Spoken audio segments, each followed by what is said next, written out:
Empirical fact. In a vacuum, and for sufficiently small elevation changes, the motion of a freely falling object is well approximated by uniform acceleration.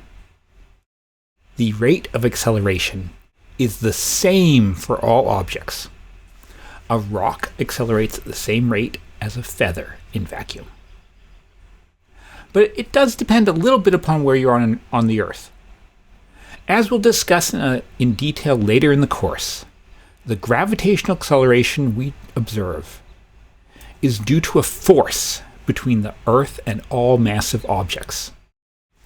The Earth is not a perfect sphere, so the gravitational acceleration is stronger at the poles than at the equator. It also gets weaker on top of tall mountains and stronger at the bottom of the deep trenches under the ocean. Not that it's easy to drop rocks when you're at the bottom of the ocean. Gravitational acceleration is also stronger near large metal deposits, which are denser than rock. Here's a picture of the Earth, with deviations in spherical multiplied by 7,000. So the color yellow is places where the acceleration due to gravity is small, where it's blue, the acceleration due to gravity is large. You can observe gravitational accelerations ranging from 9.76 meters per second squared to 9.83 meters per second squared. In this course, for all problems, we will use g equals 9.8 meters per second squared as the acceleration due to gravity.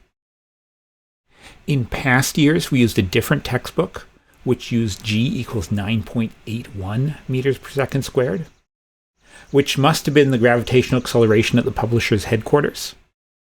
If you see that number anywhere in the notes, it's a case where we somehow missed changing it. Let us know and we'll fix it. We will take the constant g to be positive. So if you choose a coordinate system where up is positive, then the acceleration is a equals minus g. Here's a classic video of dropping a feather and a hammer on the moon, which is more or less a vacuum. Well, in my left hand I have a feather. In my right hand a hammer. And I guess one of the reasons we got here today was because of a gentleman named Galileo a long time ago who made a rather significant discovery about falling objects in gravity fields. And we thought that where would be a better place to confirm his findings than on the moon. And so we thought we'd try it here for you. The feather happens to be appropriately a falcon feather for our falcon. And I'll drop the two of them here, and hopefully they'll hit the ground at the same time. How about that? Which proves that Mr. Galileo was correct in his findings.